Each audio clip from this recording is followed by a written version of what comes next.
Yo, what is going on, homies? It's your boy Stumped back for the OPTC video, and in today's video, taking a look at the 6+ of Silver's RAYLEIGH aiding the Dark King and the new legend that will be coming for the worldwide celebration on a not Kizuna banner, being BOA Hancock engaging Pirate Empress. And both these characters are the start of what used to be the global anniversary.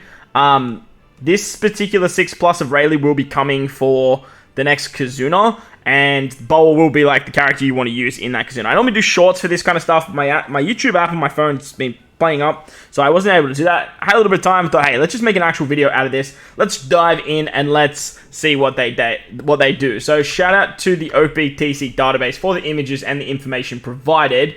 RAYLEIGH becomes a slasher. That is the first thing that sort of changes. He has a cerebral slasher psi unit, and with his 6+, he gets a pretty substantial buff. His base captain boosts cerebral, slasher, and fighter characters by 4.5 times, 15% damage reduction, and then boosts the chance of landing on any type orb for himself. Makes psi and tandem orbs beneficial for all characters and reduces attack down by 5 turns. If you use the overwhelming aura of the Dark King, which is his special, boosts the attack of himself by 5.25. So without level limit break 5 or level limit break 3, this is all pretty lackluster. However, if you do have the 10 copies of RAYLEIGH, you are going to get this buffed captain ability. Well, not the 10 copies, actually. I think it's like, 6 or 7. Boosts cerebral characters and cerebral, slash, and fighter characters by 5 times now, so a massive jump. 20% damage reduction. You still have all the orb shenanigans. The attack down removal goes to 10 turns, and if you type with a psi or tandem orb, you apply psi resistance of minus 10% for 1 turn. If you use his special, he becomes a 5.75 captain for himself. So this is all pretty good. Like 5 times nowadays for a super evolution seems pretty stock standard. They didn't give him a super type, they didn't give him a super class, but if you add this 10% on top of that, that he can add for resistance, it is a lot of extra damage. So it doesn't go to like 5.1, it goes to like 5.5. Like it's pretty good stuff. Obviously resistance just continuously goes up. It's not like you can, like, you're stuck with just the 10%. But the big upside that I find to this super evolution, not only did they add slasher to his kit, obviously they made him a slasher, but this utility of removing 10 turns of attack down is absolutely massive. There's not a lot of characters in the game that can remove attack down. You have RAYLEIGH Gabon, K-Dad, and then like Frankie Tanky. So this ability just as a captain is going to see really, really good play in stuff like Treasure Map and in like shorter form content, where you just need to just avoid a debuff completely and you're trying to speed farm or speed run particular fights. He reduces 10 turns of silence on himself, makes tandem orbs beneficial for himself, and then special cooldown of 10 turns as well when it's rewinded, making int orbs beneficial for himself as well. I believe this used to be 5, and this used to be 5 as well, but I'll have a picture sort of showcasing the big differences between what he used to be and what he is now. But with the character comes a much buffed special, and with this special comes the ability to use it, or other specials, twice per turn. So with RAYLEIGH, you could only ever use one special in the turn. It was a huge downside to the character, but he was always very good because he gave a lot of damage output and he had an ability to bypass defensive effects. Well, now he does 250 times his attack and type his damage, reduces 6 turns of paralysis, changes all orbs including block to matching, changes his own orb into tandem, and then gives you cerebral, slasher, and fighter characters a 2.5 times attack boost and a 2.5 times orb boost. However, he only makes fighter and cerebral characters go through defensive effects, but he boosts the final tap attack of slashers by 20%. The special can only be activated if no other specials are activated in this turn, and removes the ability to activate any other specials. When you have him level limit broken though, you get the ability to launch one other special, which is massive for the character. Yes, you do need him level limit break 5, but the paralysis goes up to 7 turns. He does 300 times the attack now. The attack boost goes to 2.75, and the final tap goes to 30%. So this extra buff he gets in level limit break is absolutely massive. The fact that he now buffs slashes is crazy, and obviously the cerebral characters are going to be the one that are going through defensive effects, but this is just an absolute wild monstrosity of a buff for a 6+ unit. And like I said, if you are in stuff like Treasure Map, that shorter form content where you just want to get around a bunch of debuffs, you don't want to worry about defensive effects on a stage, this is going to be an amazing character for that. So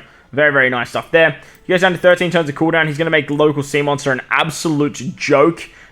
even more than it already is now. But let's take a look at his PvP, because with 6+, I do find that PvP is where they shine the most. And now that he is a slasher character, very interesting to see what they might do with these with this slasher sort of situation. So level 6 attack up buff to fighter, slashers, and cerebrals. Level 3 HP and defense buff as well. Not a bad buff.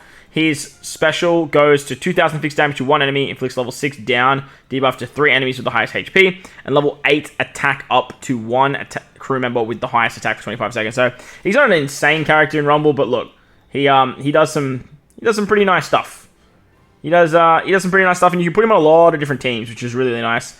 As for the side team, it's more like Side-Free Spirit, so you're not really going to see too much play with him there. But let's take a look at what he actually changed from his original kit. So with level limit break, so this is fully maxed out, he now buffs slashes over just cerebral fighters, going up to a 5 times multiplier. The 20% damage reduction is new. All of the orb manipulation is new. Attack down is new, and the resistance buff is new with the 5.75 when using special. Can only be used if no more than one other special is used in the turn is new. Changing the block orbs is new. Paralysis, like, look how much, like, he's doing so much new stuff. Like, he's doing so much good stuff. Even with his PvP, he's doing so much for the teams that you're going to put him on, and he's just a fantastic 6+, and a fantastic level limit break. The level limit break, especially for this character, is wild. That just because of that ability to use another special in the turn. But alongside him for the Kizuna comes BOA. And shout out to Evan over here on Twitter. As you can see here, BOA is just a regular legend. She's not a Kizuna legend, so the banner that she's coming on is just a regular banner. So that means this unit can be pullable with tickets. Now, moving forward, I was in the bandwagon of don't summon on end of month banners, because they're going to pop up on big celebrations. They're going to be on part 1 and all that kind of jazz. But with how the meta's going lately, if I take a look at Momo and I take a look at Hiyori, these units have not come back since their release. Yes, they've been on part 1. Yes, you can pull them on tickets, but it's very hard to do that. It's not exactly the easiest thing to do. So, if you are missing characters on BOA's banner, moving forward now, I'm not going to hold it against people for summoning on these end-of-month banners, because there is a tendency for these units not to come back for a very long time. However, 9 times out of 10, I would highly recommend you never chase a unit that you can pull on a ticket, and BOA is a unit that you can pull on a ticket. As she is a normal legend, she will go into the ticket pool eventually, and by law of big numbers, you will pick her up eventually. So let's take a look at her. Cerebral Free Spirit side units. She's going to work exceptionally with the new 6+ RAYLEIGH. She has cooldowns in her captain ability.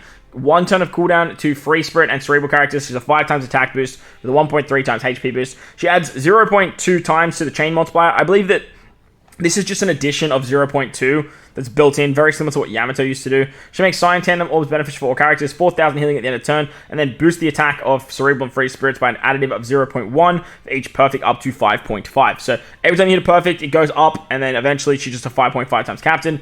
Kind of annoying. I like it when they, like, if you hit a perfect, you go to the 5.5. It depends on the previous tap timing, rather than actually having to hit all perfects. This means that you're going to have to be doing back-ended damage with the units, and you're sort of funneling all your damage into the final characters. But hey, with RAYLEIGH going through defense and all that kind of stuff, you might build out some cerebral slashery teams and, I don't know, have a cerebral slasher that hits at the end.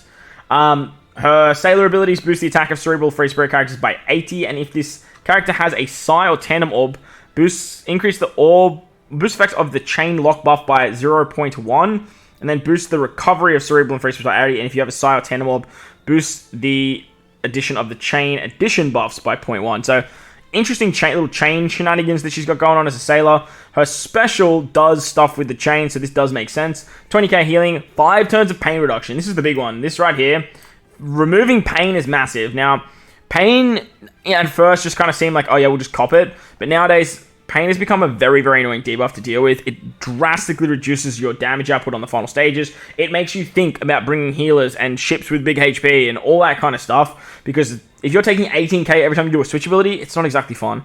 Ignores delay, debuff, protection, and delays all enemies for 1 turn. Petrifies units with Mero Mero for 2 turns, otherwise she inflicts Mero Mero for 8 hits. changes the orb of the character into tandem, and increases the tap timing bonus of Cerebral and Free Spirits up to 0.7. So just like Alba, she's 0.7 for 2 turns, depending on the tap timing. If you have a Chain Lock special when activated, she boosts the attack of Psi, Cerebral, and Free Spirit characters by 2.75 for 2 turns, and otherwise she sets the chain boundary at 2.75 to 33 times for 2 turns. The Tesora ship, ain't good. Any 2-turn chain boundary unit is always going to be a very good unit to use under the Tesora ship, so you can extend this to 3 turns. The weird thing about the unit though, and what I actually like, is that she buffs attack of Psi units if you have a chain boundary. This is great, even though her captain's only boosting Cerebral Free Spirit, it means that you can then use her on Psi teams, which is always very, very nice. She gets down to 13 turns of cooldown with her Limit Break expansion, and her super special, you need one of the 6 following characters. So Luffy, the new Sakura, which is like another rare recruit, Santa Sonia Marigold, RAYLEIGH, or 6 Cerebral characters. So that is another very, very good option. You can just build out a Cerebral team, and you are going to be fine to get the super special, which reduces despair by 6 turns, makes perfect easy to hit, allows you to overheal HP for 3 turns, and then inflicts Mera for 10 hits, transforming Cerebrals into Super Cerebral. The super class, it's interesting. It can work really, really nicely if you need to like get more HP, remove some despair, and then apply that Mera ability, and then if you want to petrify. But I feel like this is just going to help with getting HP buffs and just removing despair. That's really all you're going to get out of it, which is like this line right here, but it is what it is. Not a bad superclass. I like that she's a Cerebral superclass. Means that we can take her into local sea monster and just absolutely decimate it again, even more than what we're already doing. But she does have Super Tandem, any one of the following characters, which is very, very good at level 5s. It means you just have to tap with one character, and then you go into her Super Tandem just like what Shanks was doing. It's really, really nice stuff. She boosts the attack of Cerebral and Free Spirit characters by 1.75, and then she gives you a delay conditional for 2.25 for 1 turn. Now, this might seem quite low on paper and kind of lackluster, but with the revelation of Intimidation not affecting these kinds of buffs, it means that you can apply tandem buffs and final tap buffs through the Intimidation and not have it affect the multiplier. Just like in the Super Boss where we were using final tap Law for his conditional boost, this will be another really good effect. And because she's Cerebral, you can do some weird stuff with Robin, have 3 turns of conditional. If you're getting interrupts or intimidations where you just can't use them, you can use this Super Tandem to activate it, and then you can use the final tap of Law because he's Cerebral as well. So that way, double stacking conditionals through Super Tandem and final tap effects is now possible, which is kind of crazy. I don't know how like insane this is going to be, but it does seem pretty nice for a Cerebral based team. Free Spirits already got it sorted, but it is an option. And the fact that RAYLEIGH's here with the new 6+ RAYLEIGH, allowing you to basically get an attack and an orb boost, and then BOA's now giving you the chain shenanigans, the Super Tandem. RAYLEIGH gives himself a tandem orb, so you can tap RAYLEIGH and then straight into BOA. You're going to be able to do some really, really nice stuff. However, not a lot of people are going to have this at level 5. However, she's a ticket legend, which means that you are eventually going to pick her up on tickets, and you can sort of max her out there. In Rumble, though, she does seem incredibly gross. I read this wrong at first, and I was like, this character's so mid, it's not even funny. But then I was told it's a debuff to Free Spirit characters. She gives level 5 HP and defense to Cerebrals, but then she nerfs Free Spirits, level 6 attack down and level 3 CT reduction to Free Spirit characters. This is crazy. She's on a 27-second cooldown as well, which means that she'll be able to pop before characters like Nami Karina. And hell, you can just use Nami Karina on her team. Like, it's just nuts. But her special at level 10 does a 100% chance to inflict action bind to enemies in a small radial range for 20 seconds. It's a long time. 20 seconds is a very long time. 75% chance to inflict confusion, which is very annoying if it procs, and 15 seconds is a very long time as well. And then 50% chance to inflict silence to enemies in a large radial range for 10 seconds. So she is just completely annoying the shit out of you. And then you throw Nami Karina on your team as well, and then like you roll back their specials, and man, fighting Cerebral is going to be rough. Like, really, really rough. Really, really rough. As for GP, she doesn't have anything there, but her big draw, in my opinion, is the PvP side of things.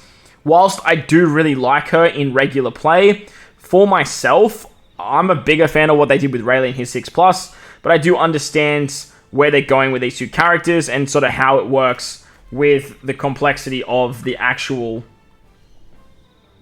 manga, anime, whatever you want to call it now, because it happened in the anime. And what actually happens when Blackbeard tries to come up. By the way, her 5-star art is wild. But let me know your thoughts and opinions of these characters in the comment section below. While you're down there, bell, like button, hit the subscribe button, do all that good stuff. Most importantly, whether you guys are in this beautiful world, please enjoy the rest of your day. As always, homies, thank you all for watching, and I'll catch you all in the next one.